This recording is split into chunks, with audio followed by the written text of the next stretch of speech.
How can we take the long view of a farmer as he works through the planting to the harvest with many problems in between?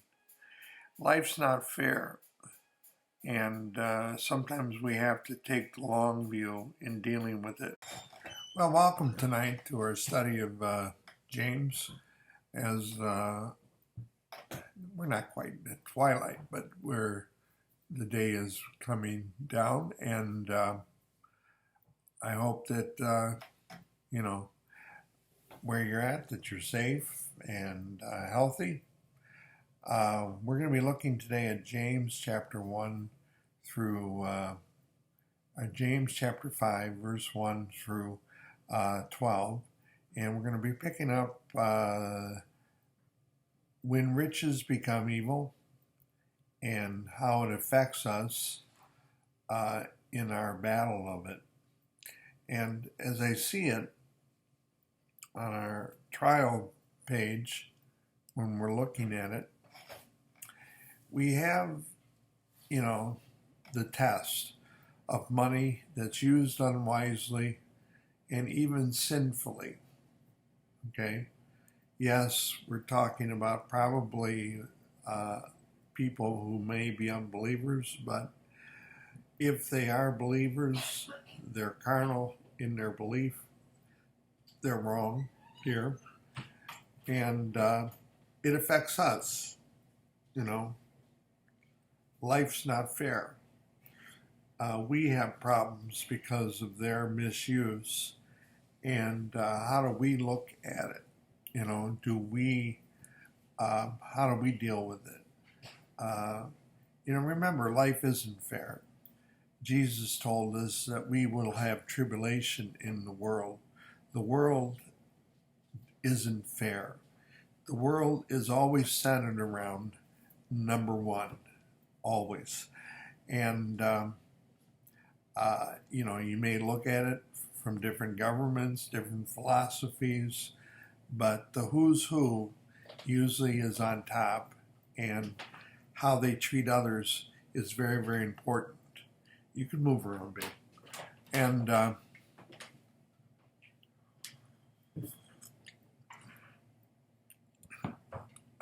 anyway,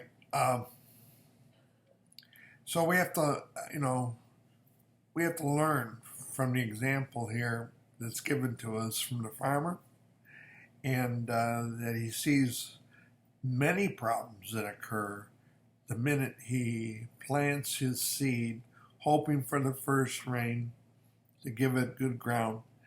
And then as he works through the whole farming season, a lot of things could go wrong. And at the end, he's waiting for the late rain so that his crop can take on a lot of moisture and the fruit can grow, the seeds, the grain can grow so that his crop can be very healthy when he harvests it. And it's a long process, okay?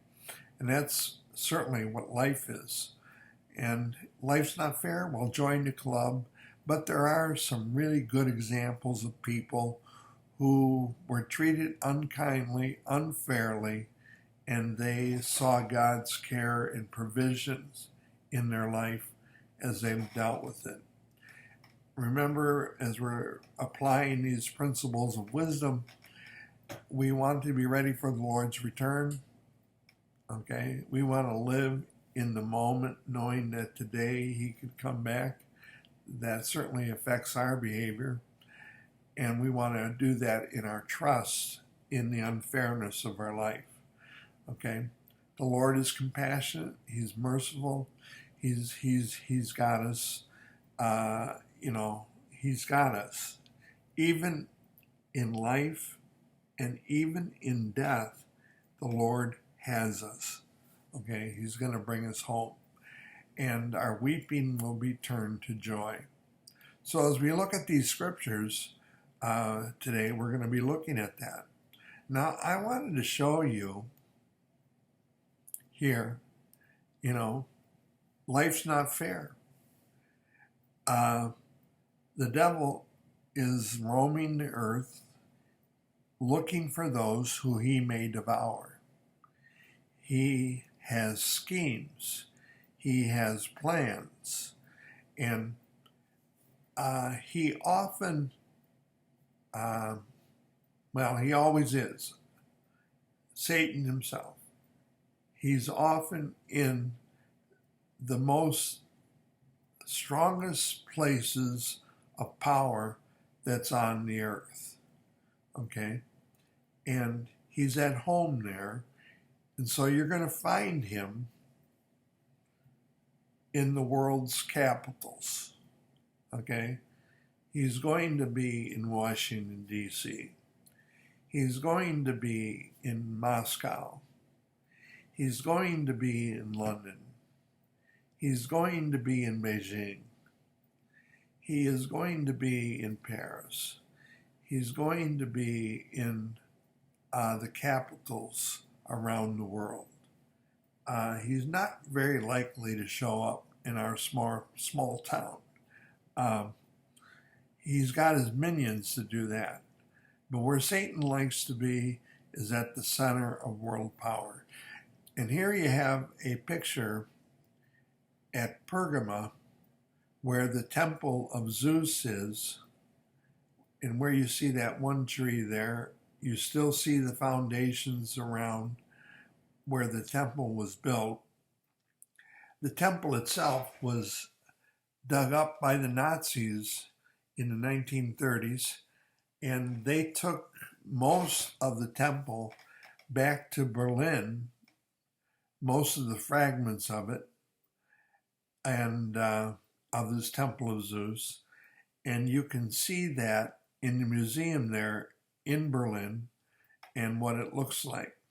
Well, here is where Satan would love to be involved with and rule. Pergamum was one of the 3 top cities in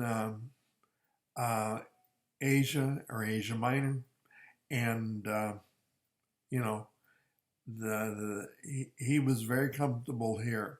And there's a big contrast in here between the temples that were dedicated to gods. Many of them were human, the emperors and different things, and the humble preaching of the gospel, good versus evil. Conflict, we're in conflict right here. And the real rulers of darkness were not idols at all, worthless material that had no life in them. The spiritual forces were very much alive behind all of that, but mostly trying to engineer the world. And Satan never promised to be fair. In fact, his whole goal is to destroy. He wants to destroy man and do great harm. And so he's been very effective in what he's been doing. So life isn't fair, okay? And we even see it in history as we look at these landmarks. This is what Pergama could have looked like. And when you go to Berlin, you see this part, or the front part of it, as you walk into the actual museum. And it is interesting that Hitler was looking for artifacts from the ancient world to somehow enhance his perverted view of life. Now, so life's not fair. We're going to look into that and see what that's all about. In James 5:1, come now, you rich, weep and howl your miseries for your miseries that are coming upon you. Your riches have rotted, corrupted.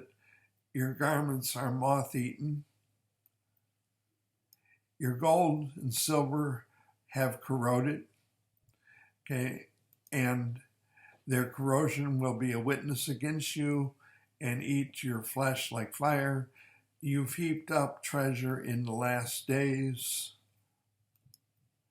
Indeed, the wages of the laborers who mowed your fields, which you kept back by fraud, Cry out, and the cries of the reaper have reached the ears of the Lord of the Sabbath.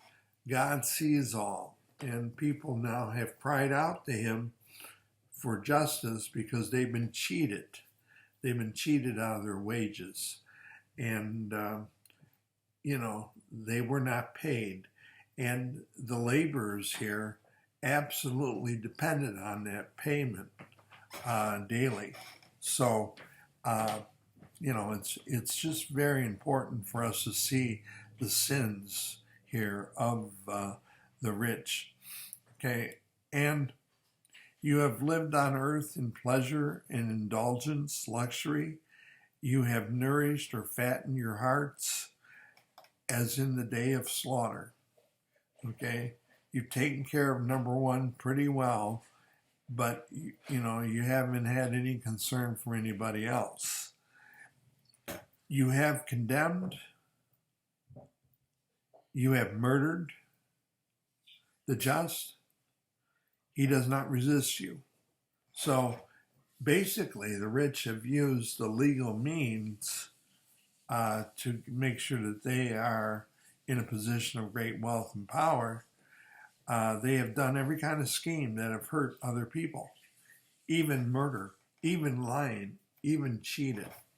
Okay, that's what they've done.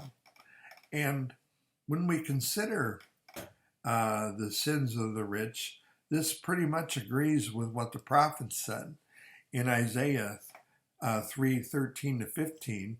It tells us that they devoured the vineyard, they plundered the poor, they crushed the people, they grinded it, the face of the poor in the dirt. They treated them just like dirt. Okay, and in Isaiah 10, it tells us that they've enacted evil statutes. They've used the political process. This doesn't matter what government type this is. Every government does this. This is part of the principles of the world. They've enacted evil statutes, and those who consistently record unjust decisions. It's amazing to me that when you look back in history, how people actually record the evil that they do. We have had the camera now, for a long time. And that camera was used to show war and eventually show our actions. And, nobody did this better than the Nazis back in the 1930s. They actually showed their evil, and they documented it, photographed it. And these things, which are very appalling to us, they actually recorded it as a way of documenting for all time how they were going to become the superior race as they destroyed evilly all these other things. And it sometimes when you watch it, you get numb by it. You almost don't even want to see it. Well, they deprived the needy of justice. They robbed the poor of my people and their rights. And we need to protect rights.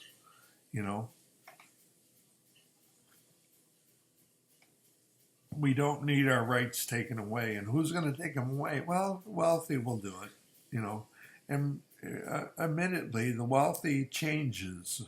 The wealthy isn't just Wall Street, but it could be the computer industry. It could be Hollywood. It could be our health industry.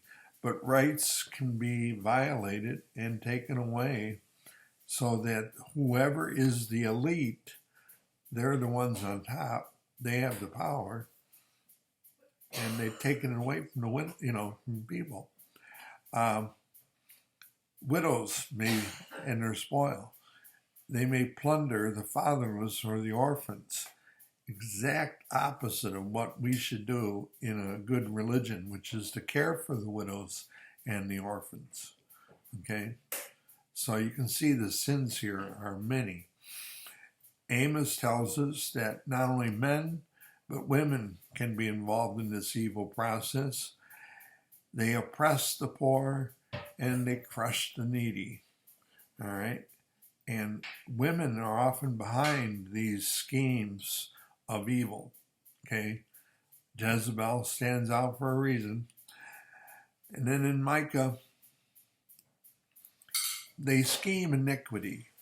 They work out their evil on their beds. And in the mornings, they carry it out. They do it. They covet the fields. They seize the houses.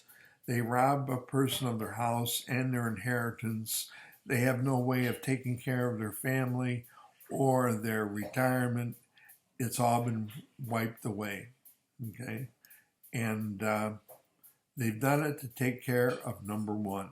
So, we see here where the prophets agree with what James is talking about. And, indeed, life is not fair.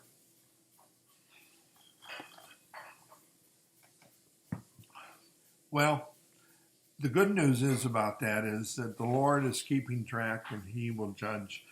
And we pray that the Lord will deliver us from oppression that comes over these things. And I think that's a very good thing to do.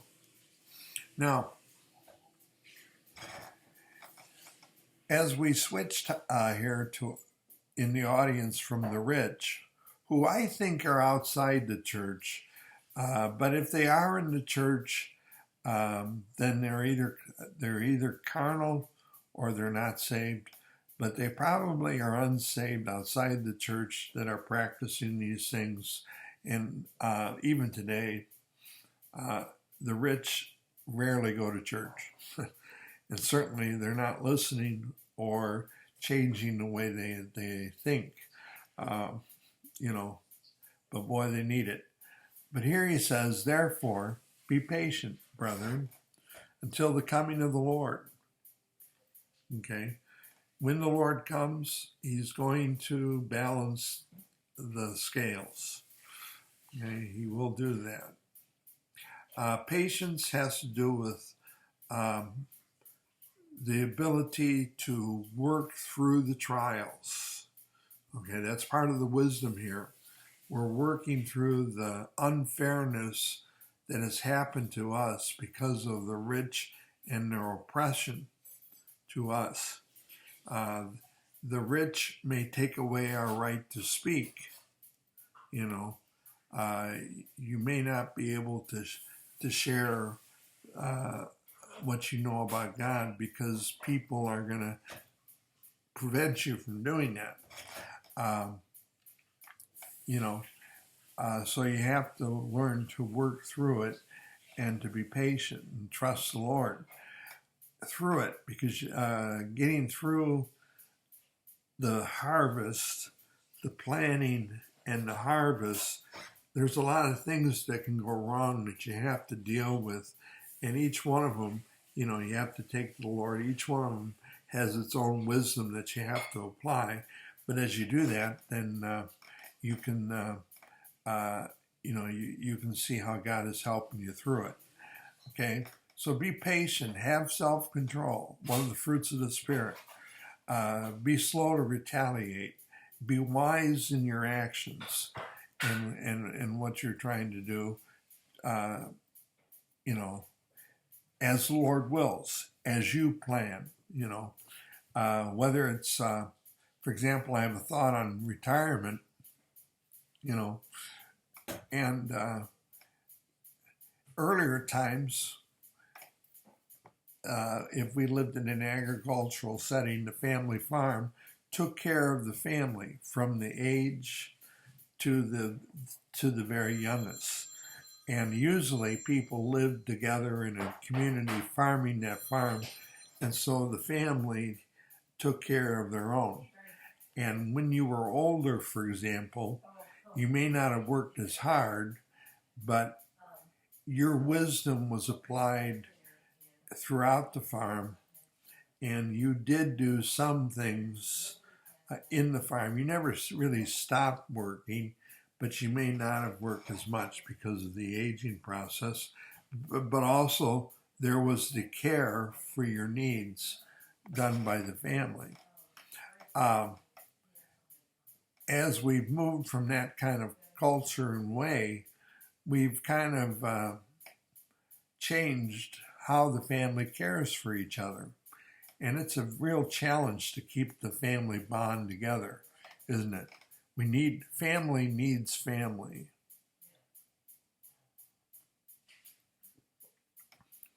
You know, uh, we see that in so many ways. You know, when your parents get older and they go into the hospital or medical care, they're going to need an advocate. Right now, we're really challenged with advocacy because we can't get into the hospitals to be with our loved ones that go into the hospital. And part of the death rate that we see today, I think happens because we don't have people speaking out for those in need. And, you know, many of our policies that we've practiced in this COVID thing, I hope gets studied and evaluated and we learn from it so that we don't repeat the same things. You know, the mass sending of people to nursing homes who were not ready for this, we sent many people to their death. So I'm hoping that we learn from these things, that we don't exclude the family from the medical practice, which is kind of what has happened there. If you get sick in the hospital, you're kind of on your own, and that isn't good. That isn't good. We need that advocacy. We need people asking questions and making sure people do their jobs. And it's a hard process, but you know, we need that. We need the family bond. We need to care about our family when they go through things. And so, you know, we plan for retirement now. We have to save for it. We have to develop it because we no longer have the farm to depend upon. And so we need that. But in our planning, we still have to keep in mind, as the Lord wills, and even in retirement, I still care for other people. It's just not about me. And I might give less, but I'm still in the process. You know, I'm still doing what I can do. So that's part of retirement too. We have to continue to live, you know, and work around the house and do things for other people. We may no longer be at our jobs that we did, but, you know, we still have to be in the process. I still wonder, with the jobs that we have done, if there's not a way for us to work in some capacity, volunteer-wise or whatever, part-time, where we're still part of what we took all of our life to learn about. I don't know. I think there's something there that we can look at. But anyway, so I think this is really practical, that we take the viewpoint of the farmer. Okay? Now you too, be patient. Strengthen your hearts, for the Lord's coming. The Lord is coming. Strengthen your hearts. He cares. Now, one day we're going to be with the Lord. And but until then, we need God's grace along the way. We need His help along the way. If we've been mistreated, we need God's help to intervene. Okay? And we need to deal with each problem every day, you know. And today's problem we work on. Tomorrow's problem we work on. We keep moving through it. And we're acting like the farmer acts. As the problem comes up, we try to do the very best that we can do. Okay? Oh man, I call this kick the dog. Okay? we were treated unfairly at work, so what do? We go home and we just kick the dog. Okay, now some of you are animal lovers and you're probably mad at me for saying that, but we have a tendency to take it out on somebody else. You know, we had a problem at work. Life's not fair, you know. I was passed over on a promotion. I was treated unfairly. You know, the list goes on. But then we take that home and then we treat others badly because of it. James says, don't go that route. Don't grumble against one another, brother. Remember, love others as yourself, okay? And particularly in our family relationships, we have to respect our family and care for them and not take out the bad things that have happened to us on them. We have to take those bad things to God. Like Job says, I desire an audience with God himself, you know, and don't let anybody tell you that you can't do that. I'm telling you, you can. All right. And I telling you that maybe doesn't mean much, but the Bible says, I desire an audience with God himself. And so you can take that to the bank. Now, my brethren, take the prophets who spoke in the name of the Lord as an example of suffering and patience. Wow, they did that. All right. And Isaiah, Jeremiah, many of the prophets did not have a big audience, and people were really against them, but they still spoke the truth, and they hung in there, okay? Well, that's what we need to do, all right? And we need to learn from their example. They suffered, they went through it, and God showed his love to them, and at times they even were taken home, but you know, the Lord approved of them and their ministry, and that's a big thing. Now, indeed, we count them blessed who endure.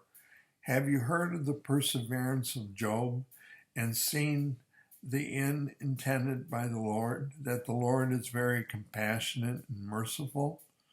Now, I have here a chart of Job, and when I compare Job and what he did, you can look this up in Job 29, verses 12 to 17, not a very long section at all, but in it he tells you what he did as judge. What he did before all the trials came to Job, where everything was taken away, what he did in his life, and it matches up to what James says we should be doing these kind of works to verify that our faith is genuine. Well, Job was a very genuine man. He had integrity.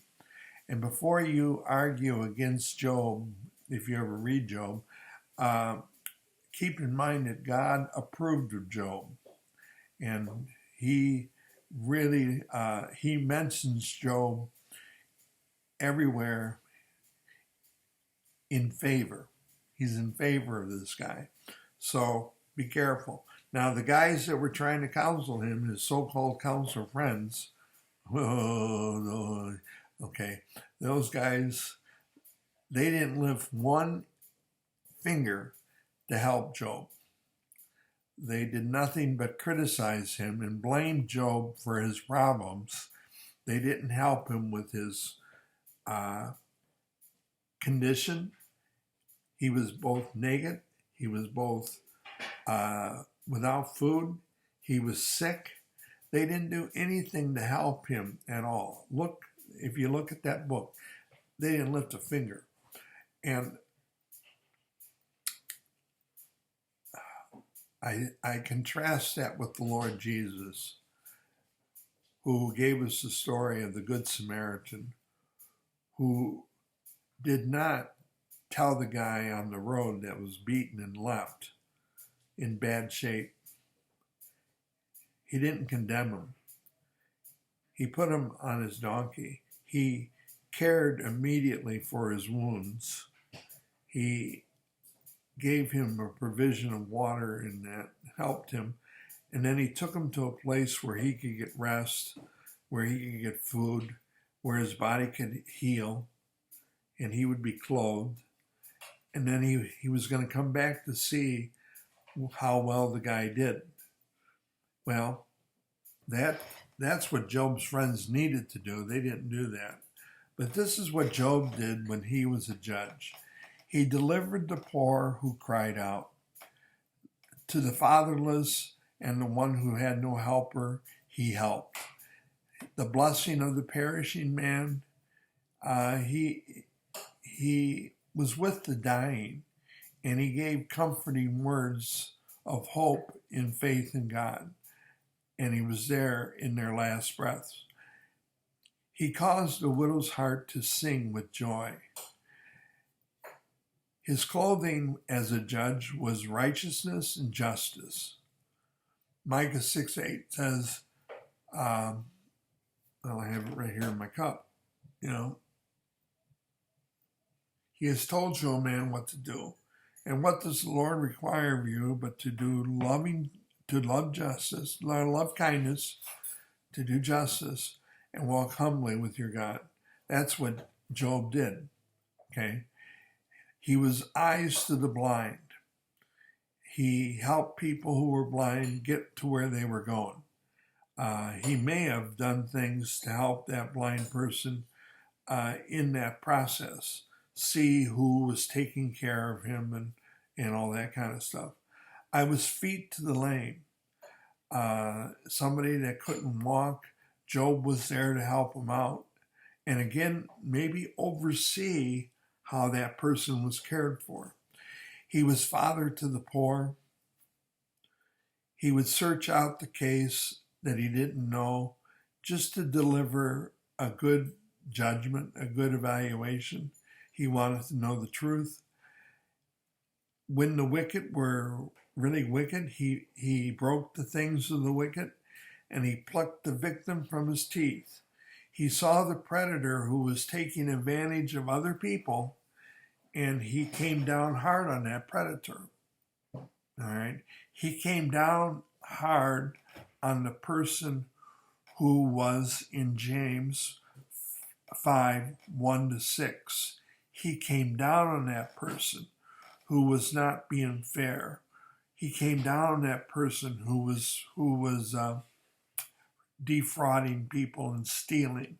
He came down on that person who was actually murdering, being complicit with the devil's sin of a roaring lion seeking those who he may devour.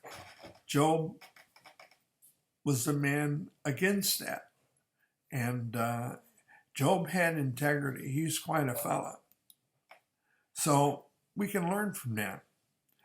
Now, Job, he had the thought, though he slay me, yet I'll trust him. Even so, I will defend my own ways before him. He wanted an audience with God. But he knew that if God took him in the trials that he had, and he had severe trials, he was still going to trust the Lord. And that's quite a statement of faith. And that's who Job was. So, finally, in the fourth time brethren is mentioned here, above all, my brethren, do not swear by heaven or by earth or with any other oath. Don't commit yourself to some act of vengeance or evil, but let your yes be yes and your no be no, lest you fall into judgment yourself and sin, like the guy that was sinning in 5:6, where he was even planning murder, and in verse 3, where he was actually using perjury. He was just senior moments, I tell you what. He was actually, lying, and he was planning deceitfully how to take away people's livelihood so that he could be himself richer. He did it by fraud. It took me that long to come up with the word fraud. Oh. Okay, anyway. Well, I hope this has encouraged you to overcome this test when money is used unwisely and sinfully and you get in the way of that. I know life isn't fair, but we can take the long view of that problem of unfairness and look long term for the Lord to help us through it. There's no better example than Job in the Old Testament, how to go through something.